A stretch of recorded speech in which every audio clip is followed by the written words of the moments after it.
continue with the operation. You may fire when ready. Padme, Yoda's Kane, Anakin is gone insane. Logan 6, Corporal Hicks, the gem that John need a fix. Ripley, NPC, Daredevil he cannot see. Bumblebee, K9, the Doctor, and Klingon wine.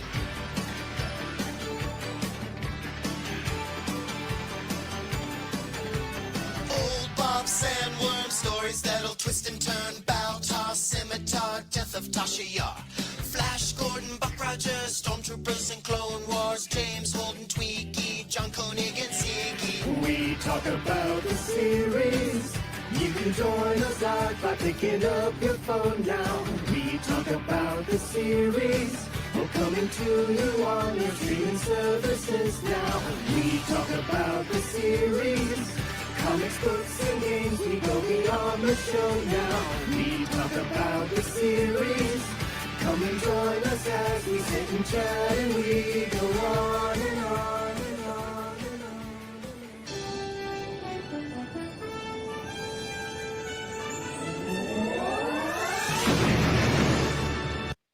Well, good evening, Trekkies and Trekkers around the globe. I'm your most excellent host, Uncle Jim. Welcome to the podcast. Today is Thursday, June 12th, 2025, and this is episode 640 of Trek Talking and Beyond. I want to introduce you to my awesome Trek experts, and we'll start off with Paul. Paul's out in Portland. How you doing tonight, Paul? Never a dull moment, Uncle Jim.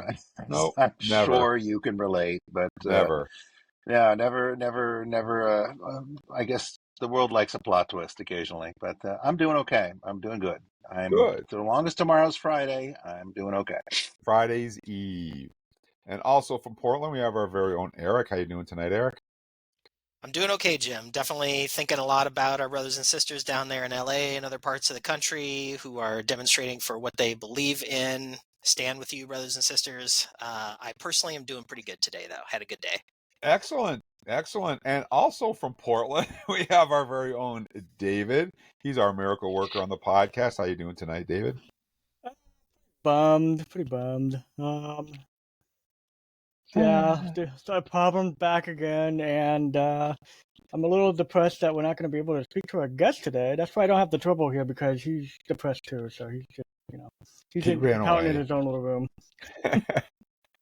And surprisingly enough, not from Portland, but from Virginia, we have V. How you doing tonight, V? Doing all right. Yeah, sideways Vulcan salute, or sarcastic Vulcan salute. Sarcastic Vulcan salute. What did the Klingons call that on lower decks? Didn't they have it was live short and die without honor? What did the Klingons say? I don't know. I don't remember. I remember that episode where they anyways.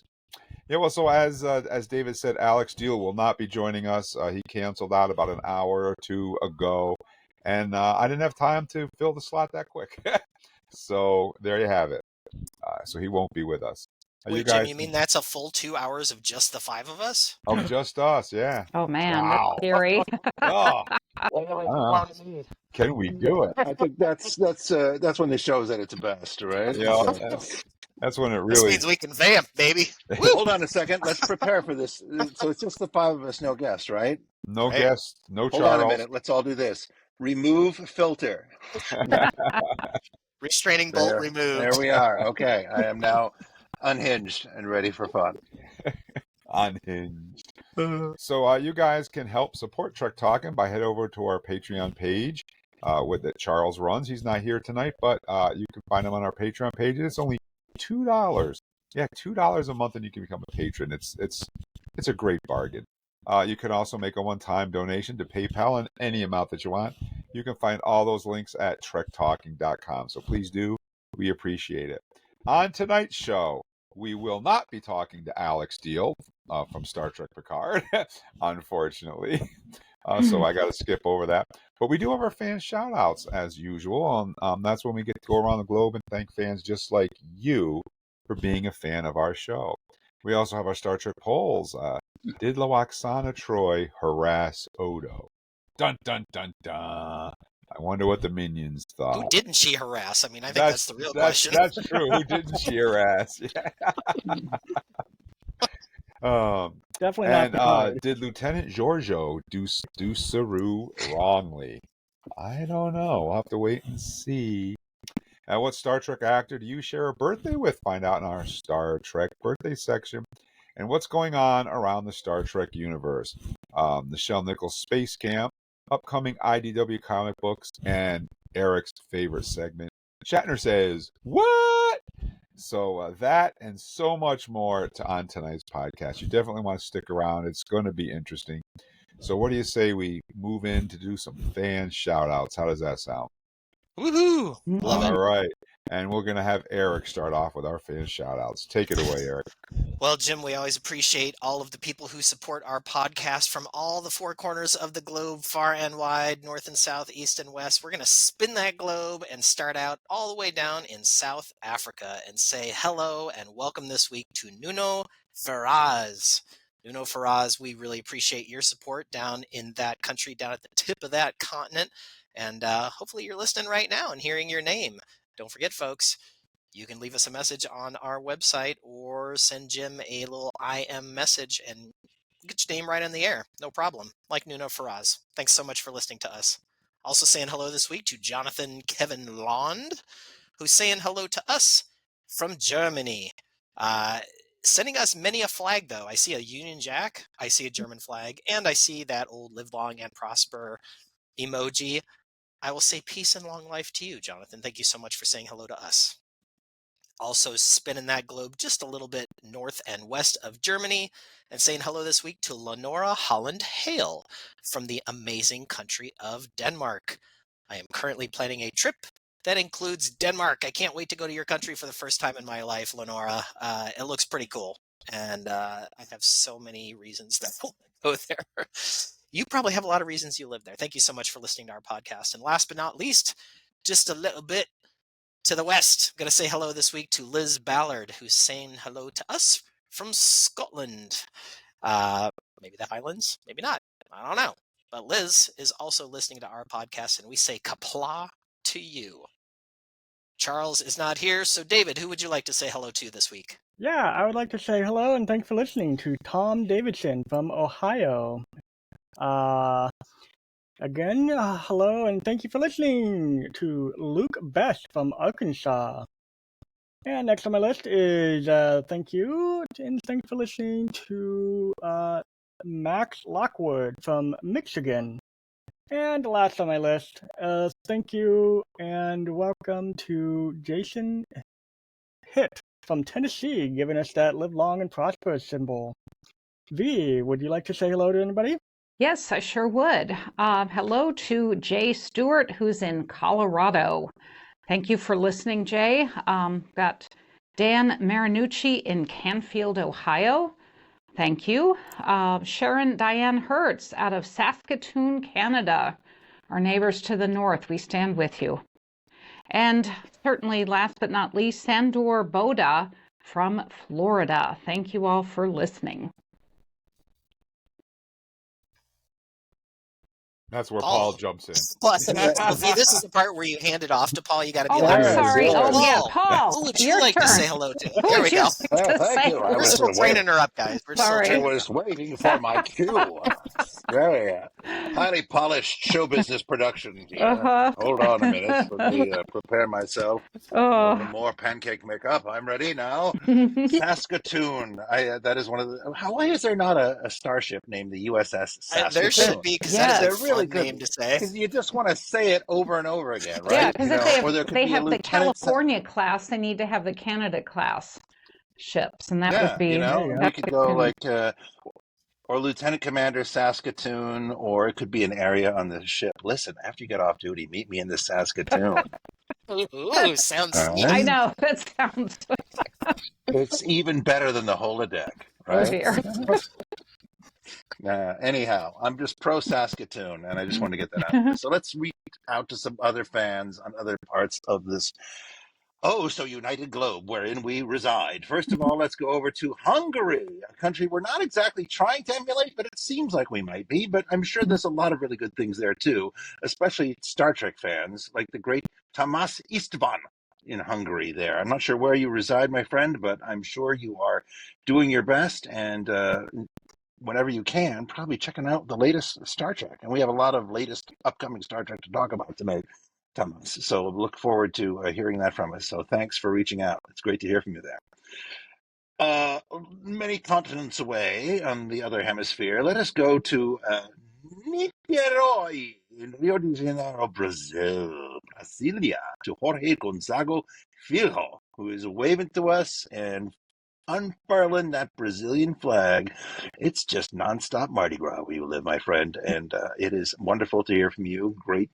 It's just nice knowing that in the Latin part of the universe, that Star Trek is thriving. So I love to see that. We are just going to get whiplash because we're going from one continent to the other in no discernible order whatsoever. So crossing time zones and longitudinal planes with equal aplomb, we're going to see our friend Dave Malin in Pwllheli, North Wales, who Dave looks very happy, judging from the the emotional emoji he's sending to us here today. But Welsh is a challenging language, and pronunciation is not for the faint of heart. So I don't know if I'm saying Pwllheli correctly. I'm sure I'll be told later if I did not. But anyhow, Wales is a great thing, and quite a bit of Doctor Who takes place in Wales and seems to get shot up there, from what I understand, or at least it did at one time. I could be out of date. That's my TARDIS sound. Oh, okay. That was a wow. I'm not very good at it. That was so eerily lifelike. I thought maybe we had a technical malfunction there. So. No, David would be freaking out. Wow. I thought somebody was trying to make the warp sounds of the ship. No, it's more like It was a mosquito. No, that's no, I think it's more like yeah. See. Yeah. Oh. Anyhow, see, this is what exposure to whales will do to you. Exposure to the whales will make you crazy or a little giddy, and that's kind of how we like to roll on Trek Dogging, and beyond. Let's not forget that. And one more fan here, I want to make sure to acknowledge our good friend in Iran, and I want to wish you all the absolute best. And that is to Farshid Ardabili Farshi. Farshid, I just cannot tell you how great it is to hear from you, and Farshid has watched Star Trek, the original series, from childhood and has continued watching every series and all the films too. That is a fan. Is loved, and always will love Star Trek. One Trekkie, lifelong Trekkie, more hearts and Vulcan peace signs than I can possibly count. So I just think, Farshid, you live in a challenging part of the universe and one that does not get nearly the degree of respect that you should. So I just want to wish all of you and your comrades in that part of the world peace and happiness and safety. Okay, so I just wanted to make sure to get that out. So it's one of the reasons I think that we love to focus on our international fans, just because it's a great reminder that in these tumultuous times, we always have more things in common that unite us than we do things that we differ on that might divide us. So I think it's important to keep that in mind. So it's great to hear from you. Keep listening, keep interacting, and keep your love for Star Trek alive. And I will go ahead and pass my bullhorn of craziness over to that bat'leth-wielding madman, that Trek-talking enthusiast par excellence, that out-of-control Vermontonian. I like that one. That flashlight-wielding serial gobbler. That pet uncontrolled pet wrangler that we like to call Uncle Jim. Why, thank you, Paul. Thank you. So I'm going to bring this back to the U.S. here for you guys. Shocker. We want to say hello and thank you to Bruce Bolin, who's listening to us in Boston, Massachusetts. Thank you. Go Red Sox! Go Red Sox. And we also want to say thank you to Stephanie Rogers, who's listening to us in Texas.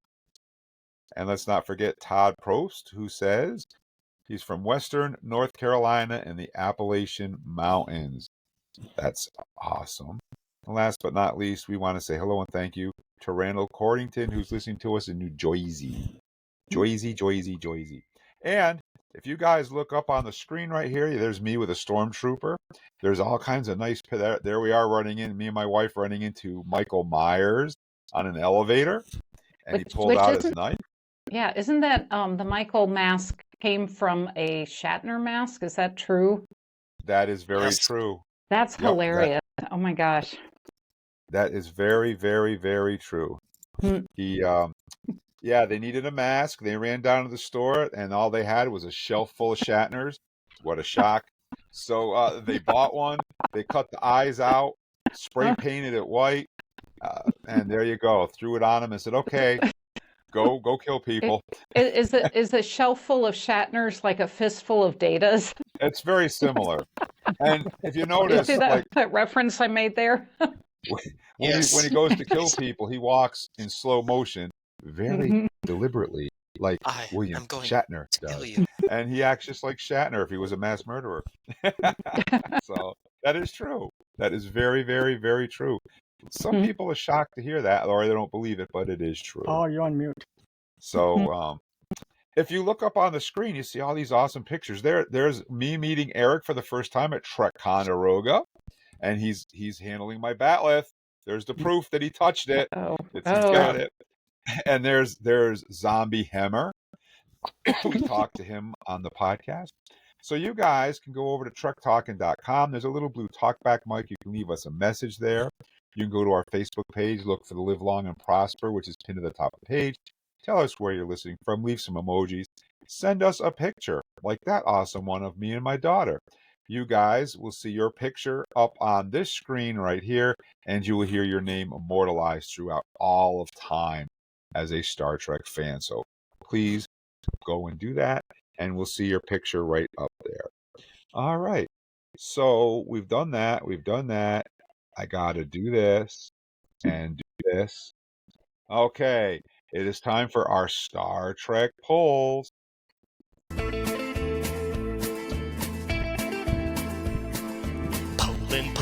Poland. You know we like knowing what you thought about the show, and we try to share your opinions with all of our minions out there because they listen worldwide. So tell us just what you think, and together we will all drink Canar and Romulan ale tonight. So, Eric, David and I were talking last week, well, the other day when we were testing this echo, echo, echo thing, that we need to come up with a Poland song video. And what popped in my mind was, do you remember the cowboy dude from the episode Neutral Zone of TNG when he wanted to go get some low mileage poon dogs for Data? Yeah, sure. I'm thinking I could just picture him sitting there plucking on his guitar, singing With that song. With the Poland song. So I want to try to incorporate him into a video that we could play. David and I got to work on it. But at any rate. So this is the part of the show, guys, where we do our Star Trek polls. And every week on our Facebook page, I try to come up with interesting, ethical, polls that make you think very deep and look inside of yourself and, good stuff like that. Sometimes there'll be something stupid like Riker's beard. You never know what you're going to find, but you got to go over to our Facebook page to find it. And we ask you guys, our minions, what you think about it. So, David, what is this week's poll number 1? If you would roll the video.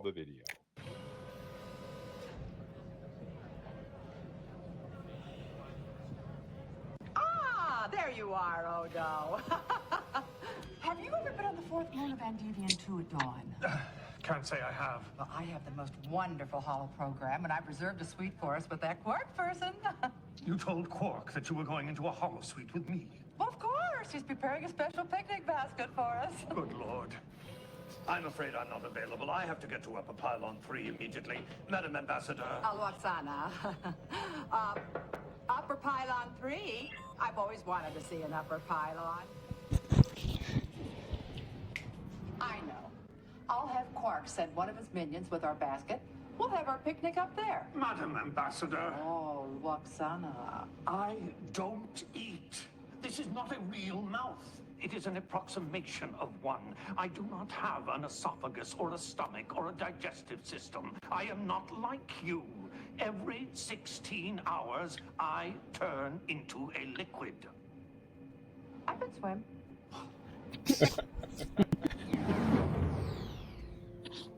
Computer? Computer? Odo to Ops. Go ahead, Odo. Ambassador Troi and I are stuck in Turbo Lift 7. What's going on? Power to the pylon turbolifts has failed.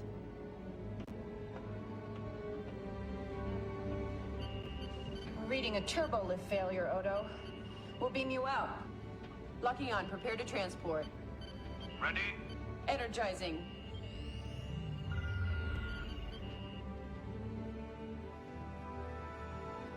Well? Looks like the transporter's down too. But don't worry, Constable. We'll get it repaired right away. Dexter Chief O'Brien, please report to Ops immediately. Be patient, Odo. We'll get you out of there as soon as we can. Alone at last.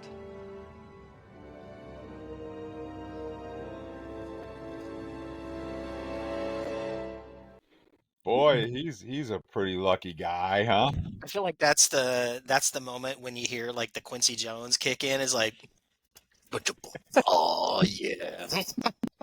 She knows how to Well, the swim. music was a little serious for the shtick, right? I Yeah. mean, it's kind of like, No, you there know, Love needed to be American some- style, right? yeah. I mean, really, it's just like, and they play very dramatic, like, oh, you know, like, All you're right, probably so going to have a nuclear Eric, reactor. what is the poll question now that we saw the video? Well, I'll tell you what the poll question is, Jim, and then I have some comments about Odo. So in the Deep Space Nine episode, The Forsaken, Lwaxana is shown persistently pursuing Odo, a shapeshifter, despite his rejection. She is shown to be flirtatious and assertive. Do you consider her actions/behavior to be sexual harassment? It's a solid question. 70% of our poll responders said yes, it is sexual harassment. And 30% of our poll responders said no, it is not sexual harassment. It's definitely harassment. Now, I mean, it's clear that they did it for the comedic effect, right? Because she's so darn persistent, and I think it works, like from a writing standpoint and that kind of stuff, because that's her personality. That's the type of person she is. Would that type of behavior fly in like the average American workplace these days? Absolutely not. So, is it harassment? Yeah, maybe, but it's TV harassment, so it's a little bit different than the real thing. So do you agree with the minions?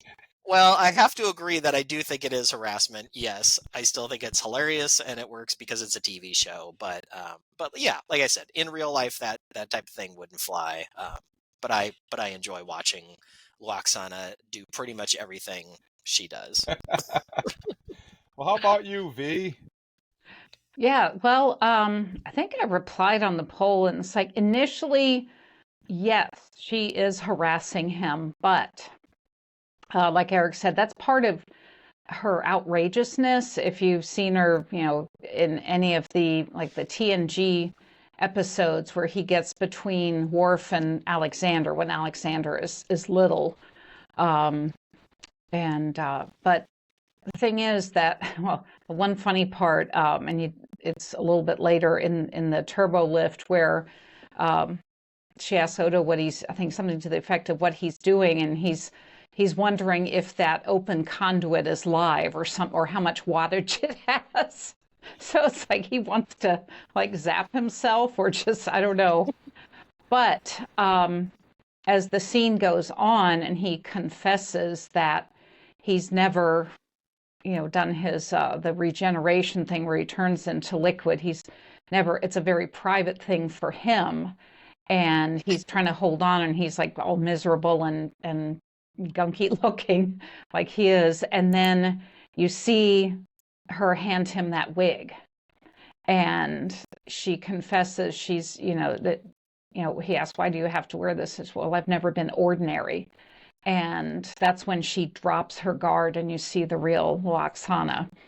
And then she, holds him in her skirt while he turns into his liquid form. And then after that, they are friends, as we'll see from that episode where she is escaping her creepy husband who wants to keep their baby. So. Yeah, I think you're right, V, that they took that situation and they turned it into actually actually a really great moment right there, Mm-hmm. where Yep. Lwaxana opens up and they both learn something about each other. And when it comes right down to it, that's what Star Trek's all about, Yep. in my opinion. But up to that point, yeah, she was harassing him for sure. She was following him Well, around the and the other, ship. And, the other thing I just realized in that scene is that he never says, like, please stop. He's never like, no, not that that is necessary to like stop it, but like that's definitely, he's just trying the avoidance tactic. And that, Mm-hmm. it's not, Yep. maybe it could be construed that that's not clear rejection of her advances Yeah, in some way. he's trying to be polite, is what he is. He's trying to be polite. Yeah, and also I just remember too that he tells her about how when he was still part of the what was it, in the lab or whatever, and he used to be used for entertainment at the Cardassian parties, and that's all he was. And she said, "I'll invite you to my party, and you don't have to entertain anybody. It'll, I'll make sure you have a good time." So that was really sweet too. yeah, she's an interesting character for sure. But I Mm-hmm. have to go with the minions on this one. I think that she, even though it had a good ending and it turned out to be sweet and caring and emotional and whatnot, up to that point, she definitely was harassing him for sure. What do you think, Paul? I disagree. Yeah, I don't think so. I mean, harassment, I think, has a very onerous tenor to it, and I don't think she's doing anything other than just being very insistently like friendly, right? Like being really assertive. That's her personality. But does it qualify as harassment? No. And she does, and if you've taken any kind of corporate harassment training, which I have many times, I mean, again, he does not object to it at all. He just looks uncomfortable, right? Because he could just be uncomfortable with her big personality, right? So, and it's a TV show, right? I mean, to me, it's just this seems like kind of a silly thing to even be. I mean, with Lwaxana, it seems like we're putting a very serious question on a very arch and comedic trope. So I don't quite follow how that came to be, but no, I would say no. She is not. I mean, she's walking up to the pet shop glass and pushing her nose up against the window. But is she tickling the puppies? No, she's not. All right. What do you think, David? Yeah, I don't think that she is harassing. I mean, this is Lwaxana Troi. This is her character, right? This is how she is in TNG, Deep Space Nine. So she pesters everybody, even though we may perceive it that way, that she's pestering. It's just the way she is. So, and if you have to also realize that she's supposed to be an alien, right? So aliens, do they take harassment the same way we do? I don't know, but to me, I actually don't think that she's harassing Odo. And if Odo didn't really want to be harassed, why didn't he just shapeshift into like something that he could have just flown away or something? I mean, if he didn't really want her there, like everybody else was saying, he didn't say stop. He didn't, push her away or anything. So I can't see it being harassment that much. I'm against the minions on this one. All right. Excellent. So there you have it. So are we ready to roll the next one, David? You all queued up and ready to go? Yep. All right. I'm ready to go. Roll the tape. Why was it forbidden to keep their technology? Why did balance mean that we could not ask questions? I needed answers. So I sent out a message, hoping there was someone out there to hear it. Hello?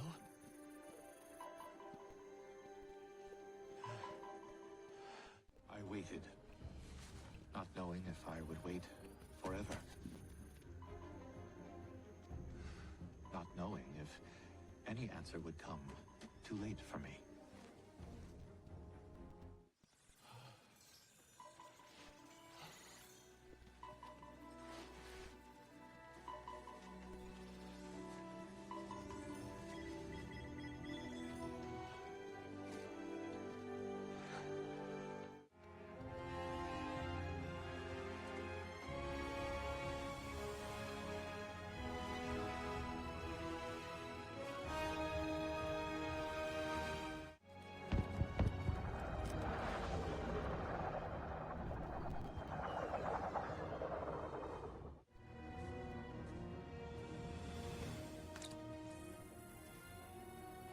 It's a pleasure to finally put a face to the name, Mr. Saru.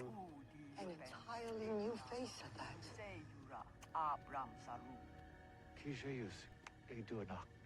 I was not certain you would come. If you come with me, everything you know will change. Will I be able to return one day to help my people?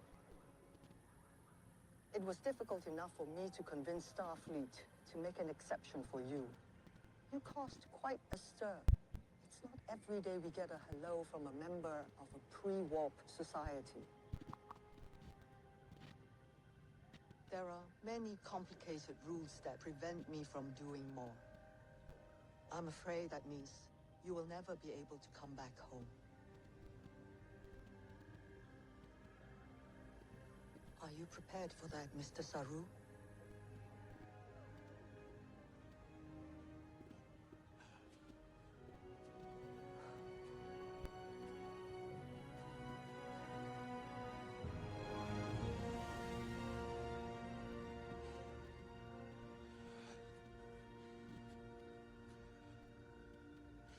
My place is no longer here.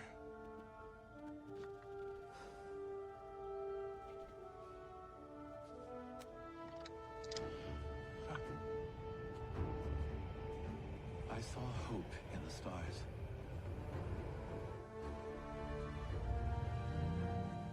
It was stronger than fear. And I went toward it.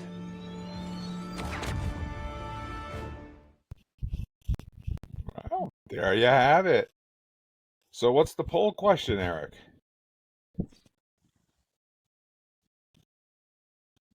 Oh, you're on mute.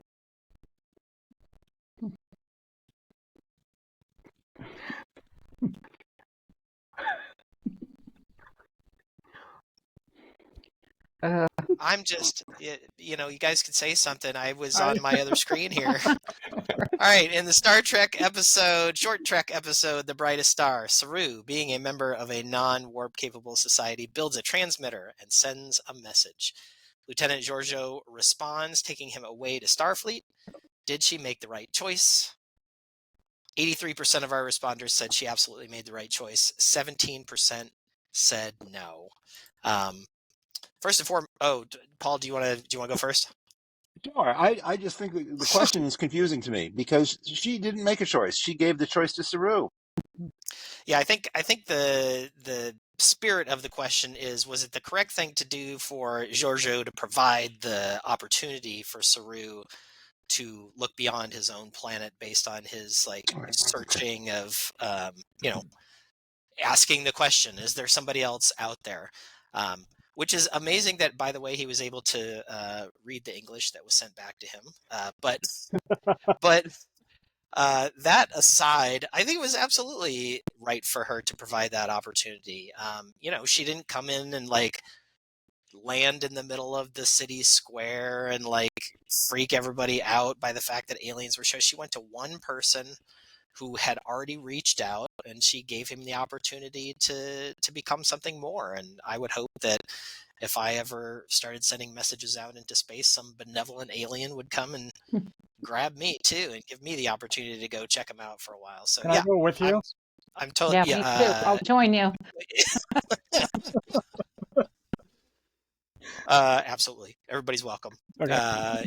Based on whatever the aliens say. So yeah, I'm with the minions on this. It was absolutely the right decision. I don't even see a Prime Directive violation here, personally. Well, remember the episode Pen Pals when Data did the same thing with Sarzenka? Mm-hmm. Yep. Same basic story. Same thing. Yep, same thing. Except Data got in trouble. Yep, he did. Yeah, Data got in trouble. Mm-hmm. So, but apparently at this point in time, they don't care. Yeah. And I think can't remember, was it, because that's when we had the infamous Dr. Pulaski. And I can't remember, it was her that said, Data, you did a good thing, but I think somebody did, because he saved her planet. And they erased her memory so she wouldn't have remembered, and because they were a pre-warp society as well. It was, you know what that was? That was That was android discrimination right there. Well, do you remember we actually had a show about the episode Pen Pals once, and I had a big problem with him erasing her memory without her permission. That's kind of That was the part of that story that I just was really, really uncomfortable with. Anytime you like take control of somebody's brain and you do something to it without their permission, this didn't work for me. And I think they didn't even ask her if she could, keep a secret or anything like that. They just went ahead and did it. But anyway, V, I don't know if you've seen this, because you were saying maybe you haven't seen all the short treks, but you should definitely watch this one too. This one's kind of a sweet story. Yeah, I mean, I just watching it when I did just now, that was the thing that Saru, that age-old question, is there anybody out there? Even in, going back to the 18th century, where I live and work every day, there was the thing about the plurality of worlds and looking to the heavens and saying, are we it? Is there, who else is out there? And in this case, he gets an answer, and she tells him exactly, you can't come back. This is it. And he does make the choice. So I think, she could have said, well, you don't have to come with me, but this is what's going to, well, she did actually say that, but this is what's going to happen. And he says yes. And so he goes, and hopefully he's able to help his world somewhat. So I think she offered him the choice. That's the big thing to me. Yeah. And spoiler alert, she lied. What? Oh, no. Yeah, she lied. He does get back there at some point. Oh, okay, good. I thought she lied about something else, but that was his sister, by the way, the Kelpian, and Kelpians also mine kelp on their planet of Kelpia. So that was his sister that was standing there and saw the shuttle fly away. I forgot, Sarana? I think that was her name. Yeah, I can't remember. Yeah, I think it was Sarana, and she actually shows up later on. Season 5 of Discovery. Or was it 4? Yeah, she shows up later anyway, so yeah, we see her again for sure. What about it, Paul? Did Giorgio make the right choice in taking Saru away, or should she have left him there? Well, I think she left the choice with him, right? She basically set the situation, right? Said, well, we're contacting you, and we'd like to give you an opportunity. Right, but I don't think she really. The only choice she made was getting in touch with him. Is the way I see it. Right, was getting in touch with him and providing him the opportunity. It all rests on him, though. He's the one who makes the choice in this situation, right? So it's like she's not mandating that because he contacted, other societies that he has to do a thing, right? So she's just basically saying, because of this, I'm introducing myself to you. It's not like what you heard about, like the Gary 7 origin story, where people were plucked away and whisked off to, be raised elsewhere, right? So it's not like that. It's pretty benign, I would say. But I think, I think if we're just talking about, was she justified in giving him the opportunity? The way she's describing it, it seems to me that it's probably more guideline driven, and it's not her own personal choice, is the feeling I get, because at one point she says there's a lot of complicated rules about what you can and can't do. So I think she's just I got the feeling this was not the first time that happened, but it was an unusual thing. And she was just sort of following whatever protocols Starfleet has in place for those type of situations. So I think to me, it's a more benign, nobler aspect of Starfleet than we seem to see a lot more lately. But Who Watches the Watchers kind of reminds me of that situation too, from Next Gen, where it's like you kind of saying, okay, well, you kind of found out more than you might, we would like you to know, but as a result of that, we're going to show you other things, just so rather than erase your brain, pretend that you haven't seen this stuff. We're going to explain it to you, and then hopefully go on our way and no harm done. So I think more akin with that. But it's an interesting origin story. Surprising. And it says a lot about the character of Saru as well, because she's a lieutenant when she rescues him, or when she finds him. She doesn't actually rescue him, but when she takes him away in the shuttle, she's a lieutenant. And next time we see them on Discovery, she's the captain and he's the lieutenant on her ship. And so, and if I remember correctly, he speaks 93 languages. Wow. Or something like that. So he's definitely brilliant. He's very smart. He's very advanced. So it speaks a lot for the character where he gets so quickly. So Yeah, he's driven by yeah, curiosity. I mean, that's in line with who he is, right? That's why he sends a message in the first yep. place. He wants to he wants to know. He has questions. He wants to find out. So it's appropriate, I think, like you're saying, for his character that he would, given that choice, given that opportunity, he would accept it because he's curious. He wants to know, knowing there are other things out there. He wants to know what they are. So I think that's good. And off he goes. What about it, David? If Giorgio landed right now in your yard in Portland in a shuttle and said, "Yo, dude, you want to come with me?" What would you do? Call yo. Be like, hey, who wants a free trip to space? So there was some part of that episode that I could have added in. I didn't want it to be super long, but we have to remember that the Kelpians were not technically a pre-warp civilization. They met a pre-warp civilization beforehand, which was the Ba'u. And they were enslaving them, taking their resources and Point in fact, I believe that the Baul and the Kelpians are from the same planet. Okay, so did the So they're not Ba'u... a so I it's a thought the different Ba'u, though, society on the had their same own planet. separate empire, separate from the planet of Kaminar. Maybe I'm misremembering. I thought they were from the same planet. Well, maybe, but from what I remember, is that they were taking in the idea of like enslaving them or using them for resources or something. Because I guess Kelpians are really delicious. I guess I don't know, but They taste like chicken. But the thing is that they knew about alien before Saru even, because apparently that technology was the Baru, and so he turned it into a transmitter, and they knew about alien life, and so that's probably why Giorgio came in, because she realized what the Baru were doing to the Kelpians. So in a way, is that technically still what's the word? Disobeying the Prime Directives, maybe? I don't know. But just the idea that he knew that there might have been life out there anyway because of this strange machine that was doing stuff to them, that eventually in Discovery they did find out that they were aliens hiding in the shadows, per se, as you may call it, that, they were actually being driven off world, possibly, or transformed into some form of food. But I'm just wondering, with that transmitter, I'm just glad that it had that many screens on it. Otherwise, it would have said hell or Tuda instead of hello and today.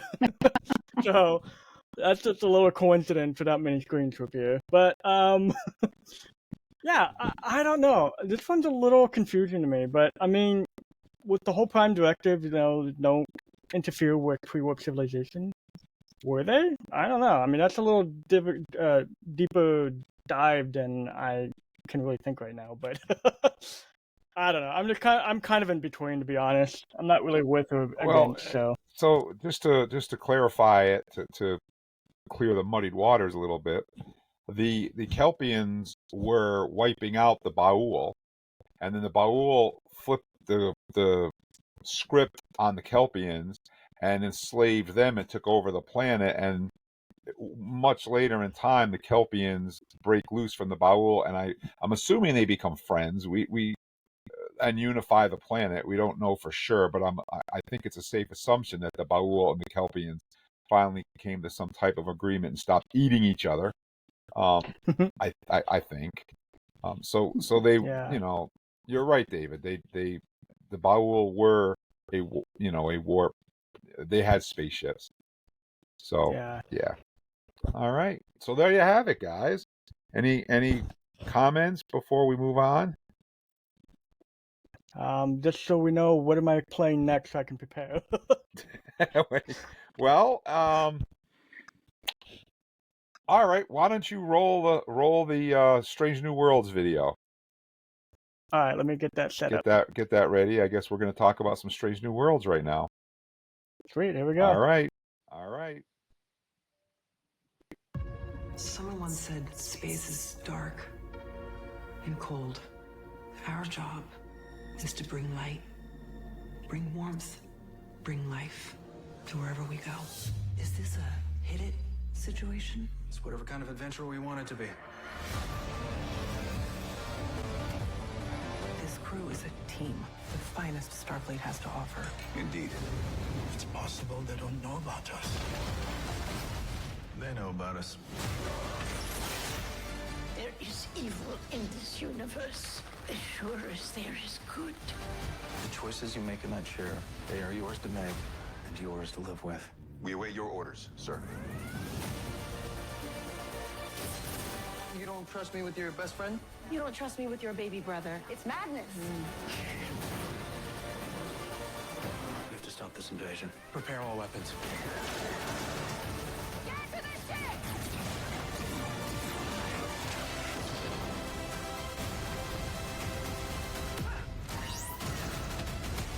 We are going to find our way out of this together. It's 1 in 1,000 we get it done right or don't blow ourselves up along the way. I like those odds. We'll just turn it off before we blow up. Give me 5. Now, down low. Why would you do that? Because you are too slow.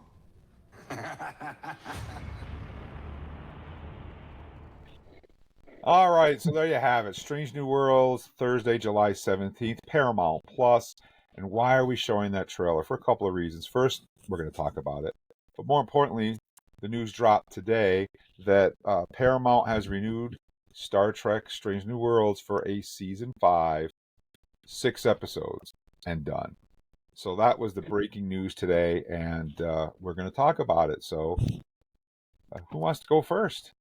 What do you think about the trailer? Eric?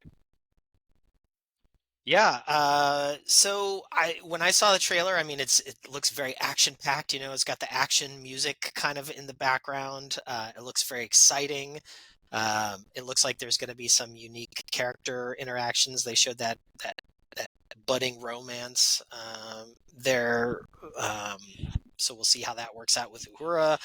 I mean, you know, one of the downsides of Strange New Worlds is that you already know what happens after it, so we kind of know the romance isn't going to work out. But I'm still interested in like seeing how it goes, you know, and seeing how they get there. One wish or hope that I have for this season is that they continue to very sparingly use characters like Scotty and Kirk and those sort of folks, because this is not their show. You know, those are the people who are going to take over the ship. But I like seeing the adventures of La'an and Pike and Una and all of the characters that we've already established. And granted, I know there's already some crossover with like Uhura and that sort of stuff, but like generally speaking, I like the Strange New Worlds characters, and so I hope that they limit just the amount of time that we spend with some of the characters from the classic series. But it looks very exciting. I'm definitely on board. It looks interesting. It looked like maybe there was at least one cool scene there with Mbenga. He's one of my favorite characters, and they've already explored his character a little bit in previous seasons, but I love his kind of cool relationship that he's got with not only La'an, but he's got a cool relationship with Una. He's even got, like, in some ways, kind of a cool relationship with Pike, although that one has been fleshed out just a little bit less than the other two. So, yeah, generally speaking, the trailer didn't turn me off of anything. I'm definitely looking forward to this season. Zombie Klingons with whips. Well, okay, so I forgot that they were zombies. That was like the first trailer that sort of showed more zombie-ish type stuff. Here they show the Klingon with the whip. I mean, who knows what that's going to be, right? That could be anything. So if anything, Dream sequence for it could be. So it just sort of like breeds like interest and curiosity. You know, I kind of want to know more. Like, what's up with the zombie Klingon with the whip? Is he like part Ferengi or something? I don't know. And his that Klingon's costume, right? The one you're talking about, the one with the whip that we see, right? Yes. He's got that gold sash. I mean, it is like exactly like the Klingons that we saw with our good friend Bruce Horak when he was General Garkog in Yeah. the musical number, right? I mean, the exact same costumes. Oh, so So it what is makes me that? wonder, you know, we have a K-pop little dancer. potential, you know. I wonder if that Like is a little Bruce. thriller action or Bruce something. just couldn't tell I us. would just love it if, like, even if we don't see him, I would love it if these are the men from General Garkog's ship or something, just to keep that universe in there, because I think that That'd be we fun. haven't seen a ton of Klingons yet on Strange New Worlds, and I think they would be welcome. And it doesn't matter if they look different. It doesn't matter if they're not slavishly married to canon, right? It's fun, and I think that's that's what we're looking for, right? And they do show the rear end of the Klingon battle cruiser there briefly. So You mean the the ass? ass The end. So ass of the. there's no doubt. The ass of the D7. That's right, the D7 Never thought ass. I'd say that. There's no doubt that those are Klingons. Absolutely. That's sweet, Yeah. though, man. That's cool. I'm looking forward to that. That'll be So great. it could be his ship very easily. If they start singing, we'll know. maybe Bruce will say hello to us. So are we gonna? Should I talk about the news that we got today now, or should I wait and Anytime talk you about want that to. later? This is a free for all. Well, okay. So then I guess I'll wrap up my thing with the news about this now being the last season. Upcoming season 5 of Strange New Worlds will be the last season. 6 episodes is what they're gonna give us. You know, we've kind of talked about this a little bit in the past when we've lost other shows, whether it was Discovery or whether it was Lower Decks, that, you know, the folks at Paramount are driven by money and returns and that sort of stuff. And when they feel like they've kind of not burnt the candle down to a nub, but burned it down enough that it's no longer going to give sustaining light for a long period of time, that's when they're going to cancel the show. I think 5 seasons is very respectable. Why is it 6 episodes and not 10? Who knows? You know, it's impossible to say. I definitely don't want to sound like I'm justifying the decision, because I think this show could keep going for a little bit, but I think we also are using you know, Star Trek from the 90s and 2000s, 80s, 90s, and 2000s as our precedent. And, you know, those went 7 seasons, 26 episodes every single season, lots of duds in there. So, you know, would you rather have 6 really kick-ass hour-and-a-half long episodes, or would you rather have, you know, 20 episodes where half of them aren't so good and they're all exactly 44 minutes and 30 seconds long? I'm the former. You know, I'd rather have like long, really cool movie style episodes that will keep us talking for an hour and a half on this podcast. So I'm disappointed that they're canceling it, obviously, because it's a great show, but you know, it's a business decision, I'm sure, and I'm still looking forward to other stuff that we've got upcoming, whether it's Starfleet Academy, whether it's the Tawny Newsome comedy show. You know, hopefully soon, maybe in the next year or so, maybe they'll announce something that comes after those. I don't know. Well, now is as good a time as any to let you guys know. Paramount wants to turn this podcast into a TV series. So we are going to be the next I think show. that would work great. Okay, so yeah. As long as I'm an Andorian, that's all I care. Say hello to my little friend. Yeah, I know. I like what Paul's saying there too. It would be nice if it were true. Gosh. I wasn't supposed to tell you guys, but you know, Eric opened up the door. I had to throw it out there. Jim violating the NDAs left and right. I'm not going to get paid. But as far as making it only 6 episodes, you know, they have everything. We haven't seen season 4 yet, obviously. And we definitely haven't seen 6 episodes of season 5 yet, but they have everything in place to make that transition into a TOS-ish reboot, right? We have Scotty, we have Uhura, we haven't seen Bones yet, you know, we haven't seen Sulu. But we have Scotty there right now. We see in this trailer Kirk taking command of the ship, albeit briefly, and we don't know the situation. So maybe we're going to get 6 episodes of Strange New Worlds, and maybe they're going to turn that into a Discovery season 2 that rolls right into the next series, which might be a TOS Origins. Oh, that's not the right word, but an early TOS show with these new I mean, characters. Jim, do you think that that's what fans want? I don't care what fans want. I honestly Well, don't. Paramount cares what fans want. Fans don't know what they want. What fans want is more, Berman era Star Trek. They want more Voyager. They want more TNG. They want more Legacy. They want more of what they know. They don't want something new. They don't want something different. And every time they get something new or different, they complain about it and hate on it. So, it's what's going to make Paramount the money is what it is. And I think based on what JJ did with the reboot movies and the amount of money that they pulled in, well, not so much, Star Trek Beyond, but the other two, whether we liked them or not, they made them a lot of money.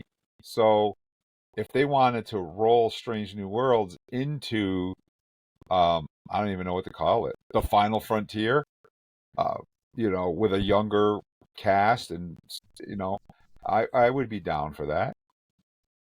Go for the double reboots. It's already been rebooted once. Why not reboot it again? I would be down this for time that. in the Prime universe. Yeah, Star Trek: The Early Voyages, that kind of thing, right? Yeah, exactly. Maybe. Was that yawn in real time, or was that just sort of editorializing yawn? That was editorializing. Okay, that's what I thought. Yeah. Just double checking, man. Yeah. No, I just I've had enough. It's not. I mean, we had 3 great seasons. We had 6 movies. The first season of TNG is basically a reboot of TOS in a lot of ways. So I don't know. I've had enough of the TOS crew, man. I want some different stuff. Yeah, I can imagine them doing a reboot though with this new cast and doing stuff differently that they would have had done back in the '60s that they, that they can do now. So technically, if the technology of today existed back in the '60s, they could have gone really far with all that. But I'm actually looking forward to a reboot of the TOS, to be honest. Because I'm excited to see what kind of new stories they could come up with, and they don't have to repeat every single episode of the '60s. So, new fresh stories might come in. So it'd be kind of interesting to see. If indeed that's their plan. I'm just, blowing smoke out of my ass. Maybe that's not the case, Maybe it's not. It just seems to me, if you think back to Discovery Season 2, they spent a lot of time with Pike and Spock and Number One. Then we had the short treks with them, and boom, we got Strange New Worlds. So, Paramount, which were characters that were just getting to know, right? In Discovery, we're just getting to know them, and so that warranted Strange New Worlds. That warranted several seasons of now we're going to actually explore Pike, because before all we had was the cage. Wow. Yeah. Well, also Strange New Remember Worlds. when those characters showed up on Discovery for the first time? I don't know if you guys remember, but fan appetite was rabid. Yeah. They got a really enthusiastic response Because to finally those. you had a white man back in charge again. I don't know that it's that. Yeah. I don't know that it's that black and white. Okay, I think the nostalgia factor was huge, right? Is people love the nostalgic. The nostalgia aspect is this let's while it may be tired in some ways, we're talking one of the most iconic television depictions of all time. Period. It is beloved, and and a lot of retired boomers, right, who love that show. They and their kids, they were very excited what they saw. They loved Anson Mount, okay, and the idea of seeing Pike more of that and discovering more of who I think it goes beyond. Oh, he's white, let's go there. I really don't think it's that simple, right? I think it was just delving into the past and getting, Yeah, like when you find out, like in comics, right? You get the secret origins of the characters you love that you never really knew before. Here was a chance to get a whole bunch of secret origin stories about the early days of the Enterprise. And I think people were super excited. They got a huge response, and I think Paramount was like, "We better make this into a series." I think they signed everybody contingently to be on Discovery, right? It was just like, if this takes off, we'll give you a go, right? And I think it took off like crazy, well, right? the And thing my is, guess is the same thing's happening, like Uncle Jim is saying, with like, why write Scotty into this show if that's not part of the end game, right? That yeah, they're waiting to see how it goes. I'm not so worried about there being just 6 episodes for the last season because I'm sure they're going to supersize them. That's a lot of times with streamers now. It's what they do. They have smaller number of episodes, but they're bigger, more epic, and it kind of works in their favor to turn it into like an event, right? If you have, lesser episodes, fewer episodes, excuse me, I think the hunger for it, if you're delivering the goods and you're getting a real serious adventure every week, it ends up, driving more interest and creating a bigger thing. And certainly they would need that momentum to launch any kind of a reboot. But my guess is Uncle Jim's right. That's probably where they are going. And I'm certainly intrigued with the prospect. I mean, initially I was not a big, is it Paul Wesley? Yep. yeah. Yep. Right? Initially, I wasn't. I think, like a lot of fans, I wasn't so hot on his take of Kirk, but I really think he's made huge strides. And like you compare what's going on with Spock now to how Spock was in the first season. He admitted he was a little wooden at first, right? Finding the character in real time, and I think you see them doing that and being candid about it. So I'd be curious to see what they do. Yeah, you also have to remember that Strange New World didn't come about until the fan pretty much, like what Paul was saying, the fan base was huge. And so if it wasn't for that, Strange New World wouldn't have been made at all. Well, let's not forget the best part, and the ultimate goal of it would be to bring back Cybok. Why else would you do it? Right? Right, Eric? I mean, they teased. Yes, Jim. Did you see that one article I put up this week, Jim? The one that Yes, I did. It sounds like you might be getting your wish. I think that they teased us with Cybok. I mean, they did, and that whole Cybok story is a really fascinating. Did you see how I did that? Very fascinating part of Spock's family history that we know very little about. So, I could see them doing a reboot and taking it in a different direction than people think it was going to go. Yeah. And really, what do we know about Uhura? I mean, she sat on the bridge and opened hailing frequencies. I mean, it'd be great to actually see that character thrive and become a part of the crew. Well, we're seeing it on Strange New Worlds, but more than what we saw it on TOS. I think that's what they're going to do. I might be wrong. I've been wrong before. My wife can come in and tell you how many times I'm wrong, but it's just my guess. What do you think, David? What if they did episodes of the TOS reboot as like filler points from what the original series did? Because not every episode in the original series was back to back. So what if they did like in betweens, telling a story, and then like tease like at the very end of the reboot episode that might go into a TOS episode.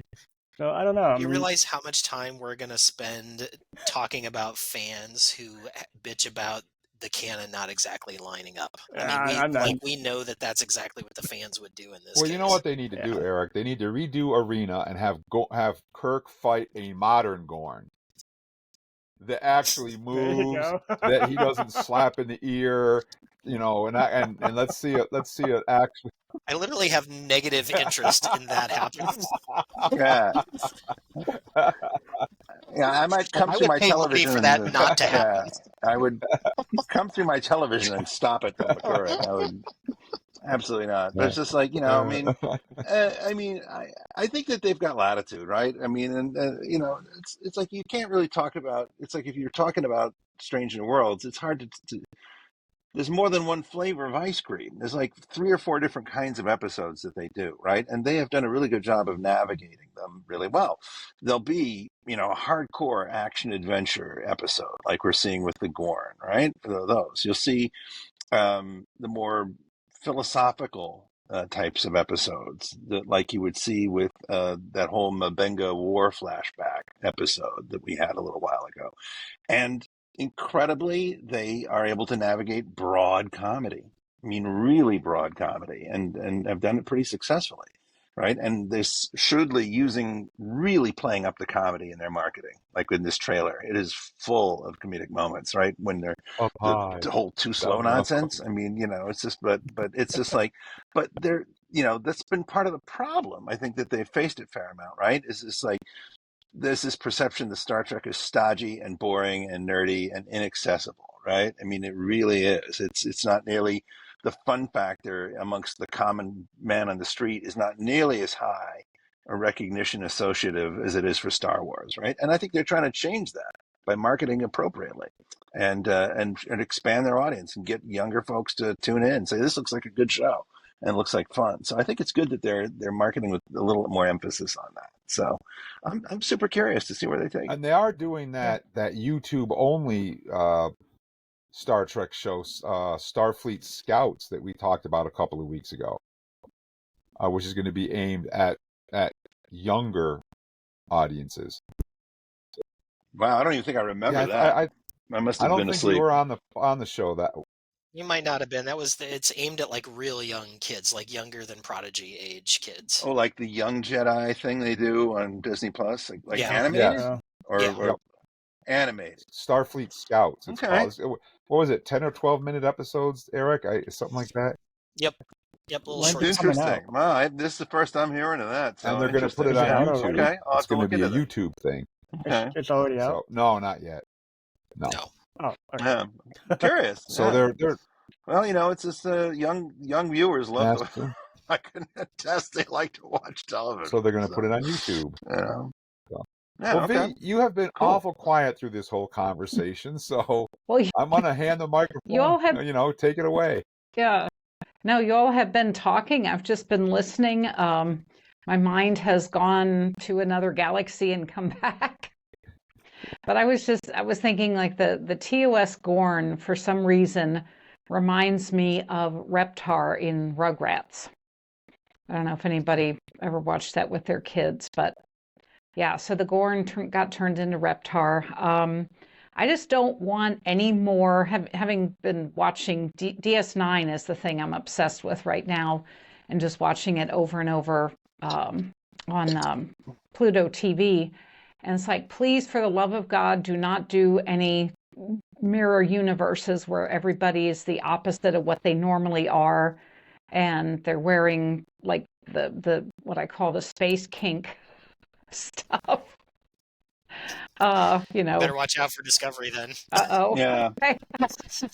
And they all have the evil. Yeah, there's like goatees. a giant forklift of Discovery Oh, headed your geez. way. Okay. Just so you know. Yeah. And No, with because I a haven't. with a giant swath of camp. Oh, geez. Okay. Well, I mean, I'm open to watching it, but it's just when I was on the different Facebook pages that are Star Trek related, there's been so many people just saying all sorts of negative things about Discovery. But Strange New Worlds, I definitely, what little I've seen of it, I like. I don't know if they'll give us another singing episode, but just please, not a mirror universe. Only if it's going to be where, they've got the crossover between Lower Decks, because that was fun. But I doubt they're going to do that. But other than that, or I was going to say with the reboot of any TOS, you could do like DS9 did with Trials and Tribulations. You could have the original episodes, and you could put in the whole new one, the new people, like they did with that. Because that was, for having been done in the 90s like it was, that was really good. Where the DS9 crew goes back to find, what's his name? Darwin? Aaron Darwin. Darwin, yeah. Darn Darwin, Darwin. yeah. Mm-hmm. And people love that episode. I think Yeah, it is. it's It's very great. well And regarded. the same actor portrayed, he was the same one that was in the original series. That's where I learned that Cardassians like to drink fish juice. Canard. Hot fish juice. Ugh. Yeah, and Quark has a whole warehouse full of it that he's never going to be able to unload another bottle again. Oh, is that what yamek sauce is? Is that the fish juice? I always wondered what yamek sauce was. I thought that was something different. I think. Yeah, I don't think they ever describe what yamek sauce exactly is. Just like they never tell you what the Cardassian neck trick is all about. Or what a self-sealing stem mold does. I love those. I love those inside jokes. That was great. Well, I think the name of those titles speak for themselves. So. Yeah. So we'll have to wait and see what they give us, right? That's all we can do. Yep. We know we have 10 episodes of Strange New Worlds starting on July 17th. We have another 10 coming sometime in 2026. And then we'll have season 1 of Starfleet Academy. Then we'll have the final 6 episodes of season 5 of Strange New Worlds, presumably following that up with season 2 of Starfleet Academy, putting us into 2026, early 2027, and maybe this Tawny Newsome show will materialize at some point. And we still have the YouTube Starfleet Scouts to look out for. So, there might be Star Trek in the pipes that we don't know about yet, that they haven't told us about, Okay, I got a question for everybody. Yes, they're making a Tribble series, David. Which, if you could think of any kind of Star Trek series from any character that you've seen so far, which series would you really want them to make? They need to make a Klingon series based on those two brothers from Lower Decks. From Lower Decks with the blood wine. Absolutely. I personally think that they missed the boat, like major with Star Trek Enterprise. Everybody wanted to see the formation of the Enterprise. Everybody wanted to see Shran. They wanted to see the Federation actually form, not in some holodeck recreation with Troy and Riker, none of that crap. People wanted to see it really happen, see how it happened, and they canceled the show right before it got there. And I think that people still are interested in seeing that. So if they were going to do something like that, I would love to see the formation of the Federation, how it happened from ground zero. I would like to see that. I think Enterprise was moving towards it and had all the pieces on the table to do it. And then they didn't. They decided to do temporal Cold Wars and Zindies and Delphi expanses and God knows all what else, and never really made the field goal that they had there. So that's what I would like to see. Cool. What about you, Eric? Like I said, the two brothers from. Okay. No, I'm serious. I think there's a lot of opportunity to bring a series that aren't Federation-based series. So I would love to see like a Klingon-based series. I'd love to see a sneaky Romulan-based series where you actually have Romulan characters who are not just dirty and backhanded all the time, but maybe there's like one in there that like is working against the system or something. I think there's a lot. There's like vast opportunities there. That's what Star Wars is doing now, right? Like we've finally, like all Star Wars now, it doesn't have to have a Jedi in it for like it to the be Natra. awesome. I think, I think they should do more of that in Star Trek. Cool. What about you, Paul?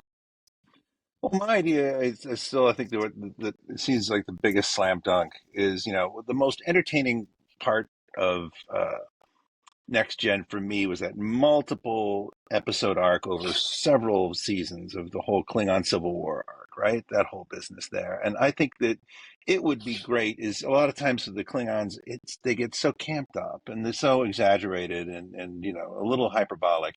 I would like to see, a show that is just set on Kronos that is, and maybe it could be in a more distant era, But a show that's more adult in tone about the Klingons and all of the strife and more of a Game of Thrones type of Political thing. Klingon Yeah. show. That would be Like if awesome. anyone is any of you guys watching House of the Dragon, the most recent George R. R. Martin series, like that, right? Where there's conspiracies and bad Yeah, actors, that'd be not cool. bad performers, but bad, Mhm. engineers, and really get into because Klingons, it's very political, right? Their struggles, right? It's very medieval. It's very, conspiracies, a lot of vengeance, and a lot of skullduggery, right? A lot of Saskatoon.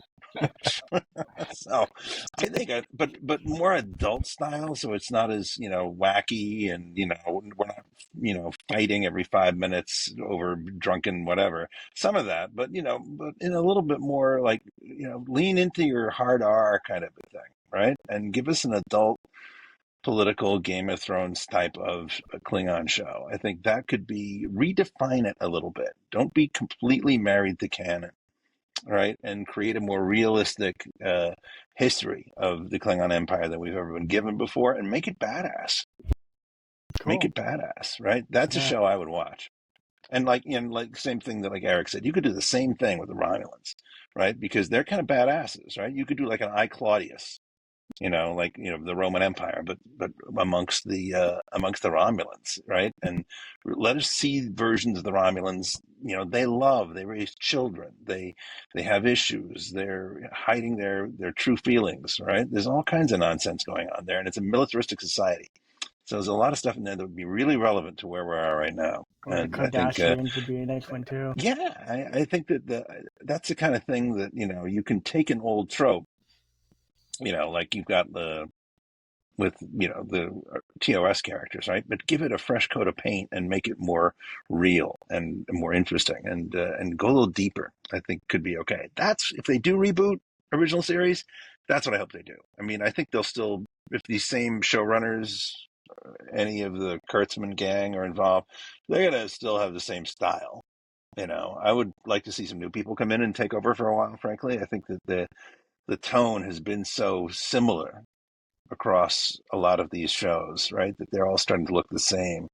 It's kind of what you had with like 90s era, right? With Berman era. It's like you look at Deep Space Nine. Is that Deep Space Nine episode or is that a Next Gen episode? Can't really tell. It's just there's no real stylistic differentiation. No one's really reaching hard enough. So I think they're kind of phoning it in a bit. So I would like to see some really hungry, fresh, ideally younger people coming in there and who love Star Trek but are willing to deepen and darken the mythos a bit. I think that would really be a recipe for success. Nice. So what about you, V? I want to see a baseball game between the Romulans and the Klingons. The monorail series. I don't even think they'd get to the first pitch. They would just slaughter each other. But at some point, you have to have a hollow version of Renak saying it's a fake. It's a fake. The seventh inning got. Yeah. Or have somebody in the stands saying, got your fresh guy. Yeah, for some reason, I keep getting this Rachel Garrett remake kind of thing, like getting her backstory of what happened when she went through that portal, and what happened with the whole idea of, I'm assuming. Okay, refresh my memory. Did she actually die? And going through that, I can't really remember what they said now. Well, the implication is that she dies, yeah. Okay. But not Tasha So maybe Yar. that she Tasha survived. Yar was captured and became concubine. Yeah, I mean, it would totally put that in too. People love the ambassador class, so it would be cool to have like the Enterprise adventures of the Enterprise C. Yeah, I can see that. See, yeah, that'd be kind of an interesting series. I but, think yeah. Cool. I think that Paramount Plus being a streamer, if we're comparing it to Star Wars, I think they have an opportunity to do a lot of different things. The question is, are they open enough to do it? Like look at these. Well, we just gave Paramount Plus a lot of ideas. Well, they're listening to the podcast right now. No, but Hopefully. like you're talking about the Enterprise C, for instance. they could do a 6-episode miniseries just on Rachel Garrett and the Enterprise and what happened at Narendra 3, and people would watch that. It doesn't have to be a long 5-season thing. It could be 6 and done, like they did with Obi-Wan and the Book of Boba Fett. Well, we'll forget that one, but you know what I'm saying. They could do these short 6-episode deals that focus on historical parts. Like, what I would like to see, actually, I would like to see a Wolf 359 type of a story, because all those ships that were slaughtered, all the people that were lost, I would like to see, we've never actually seen that. We've heard about it from people like Captain Shaw and whatnot, and we know about the ships, but to get to know the people and see the people that were on those ships that were sent there, that went there to defend the Federation and didn't come back. I mean, there's so much they could do as short 6-episode mini series type of things that it's endless. But will they do it? Speaking of, was it? I'm trying to remember now. Was it that? Was it in the movie or on one of the shows? Where they have Wolf 359, and apparently they snuck in the Millennium Falcon as one of the ships. First Contact. Yeah, that was First Contact. First Contact. That's right. And I was just watching that. I should have remembered, because that's been running on Pluto too. That was funny. Yeah. So apparently the J.J. Abrams verse, they had a floating R2D2 go by at one point. Poor R2. Well, you guys ready to do some Star Trek birthdays? You ready for some birthdays, Eric? Let's do it. Right. Sure. Let's see. Yep.